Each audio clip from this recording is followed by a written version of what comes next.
Hey, what's up, guys? It's Corey here again. Just driving along from doctor's appointment to doctor's appointment today because of the arm injury. And I thought it'd be a good time to shoot a little video because I've been rolling something around today and yesterday, and I just felt like we should chat about it. We've been talking a lot lately about underappreciated guitarists from the 80s, 90s, those eras. And there's someone that I regret I haven't brought up yet. So I thought today's the day. Tracii Guns. Tracii Guns was namesake guitarist for LA Guns. He's actually the Guns and Guns N' Roses, if you don't happen to know. He was replaced by Slash later. LA Guns put out a lot of music that was, it still had the 80s glam feel, but it was harder. It had a little more of a, punk metal touch to it. And as a result, they didn't get the airplay that a lot of these other bands did. And I won't say slipped through the cracks of history, but weren't thought of as the very upper echelon, when in fact they damn well should have been. LA Guns put out great music in the 80s. The entire self-titled first album, Cocked and Loaded, Hollywood Vampires, all those through the albums they're releasing today. Everything is solid guitar foundation, good hard rockin' music. There is every reason they should have been bigger than they were. And it's something that always puzzled me.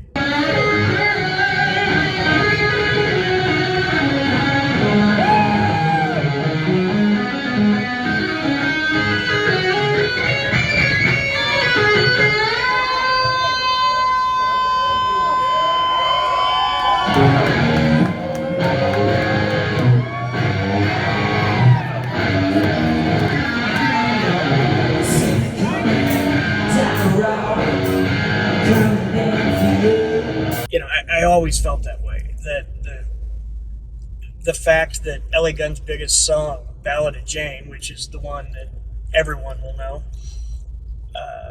only topped out at number 38 on Billboard is kind of shocking to me, because I remember that song as being just massive.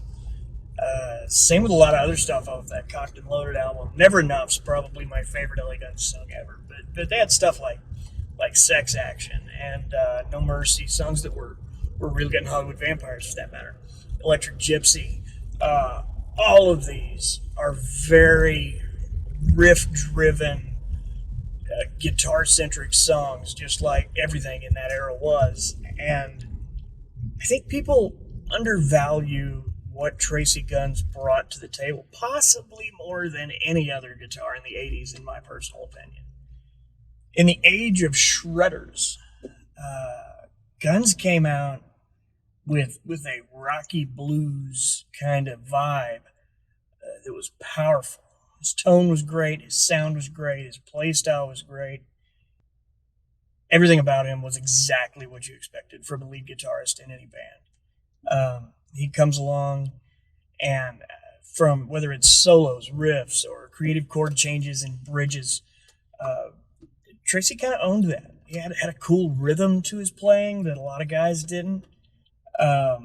Where for so many people it was about basically notes per second. For Tracii, it was about finesse. He and he's kind of Slash-esque. Those guys are kind of in the same camp. Guys that, and Mick Mars, as we did a video on before, I'll link that up here. Instead of being your typical shredder, these guys came in with class, with bite, and with no fear of just laying into that fretboard. And for that, I always felt like it kind of surprised me Tracii Guns didn't get more attention than he did. I'm not saying people didn't appreciate him. He was appreciated. But at the same time, he was one of those guys that never made the cusp over the hill. And I think just because LA Guns kind of never made that last jump. But the truth is, they're a great freaking band. And without Tracii Guns, there is no LA Guns. And I don't just mean the name. He brought a style to that band, that Hollywood sleaze that they were so well known for. And it's just not there without him. I can't envision that project ever working with your typical LA shredder, where Tracii came out with a whole different world. Another interesting thing is I saw them last year with a great band called the Darbies. We'll talk about them another day. Young band that really, really rocked. But I got the pleasure of seeing them last year in a small club in St. Louis. I got to meet he and Ace for just a minute. And he's still got it, man.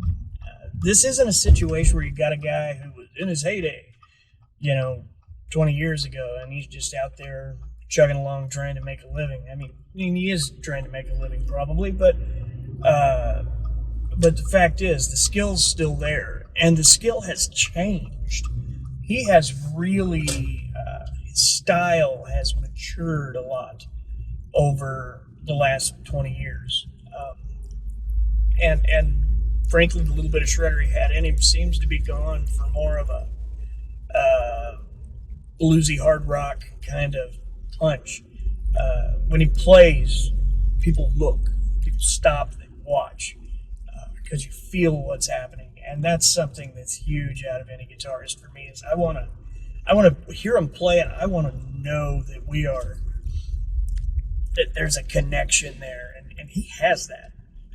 And there's not a lot of guys who do. And one of the shame of the whole thing is that they should have been bigger. There is no reason these guys shouldn't have been as big as Poison in the end, or someone like that. It's great music. Lyrically, it was solid.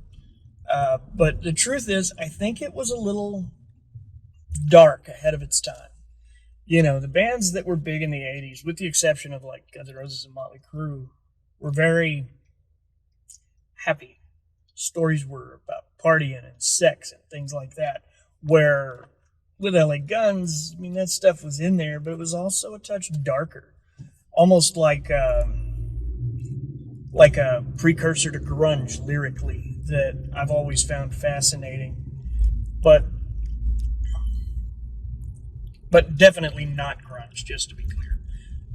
However, the band has evolved over the years, and each album's got its own sort of flavor, which I like. One of the nice things now is that Phil Lewis is back. So now you've got Tracii Guns and Phil Lewis paired up with Ace Von Johnson, which is a great front line. If they come to your town, the tickets aren't that expensive. Get your tail out there and go watch these guys. You got a chance to see a legend of the 80s right up close and personal, and you don't want to miss this. They are everything they used to be. Maybe a little slower, because age does that to you. And Hollywood life in the 80s will damn well do that to you. But it is what it is, and I mean, even there's a great video of him. I'll try to link to this too. If not, I'll put it in the description. There's a great video of him on Gibson TV from not that long ago where he's going through riffs and he talks a little, and he says, he's lost a little of his speed over the years, but he's definitely making up for it in every other direction. I wrote a column about this shortly after I saw them live, because he just, watching him play just really kind of got to me a little. And I was thinking, when talking about underappreciated guitarists, I was kind of annoyed at myself that this isn't where I went first. So, but that's about it. I appreciate you guys taking the time out to watch these little videos I make. I'm having a lot of fun doing them, and I enjoy chatting back and forth with you who are. If you have any questions or comments, you can email me at armchaircorey at like, subscribe, the routine. But thank you very much, and we'll see you back here next time.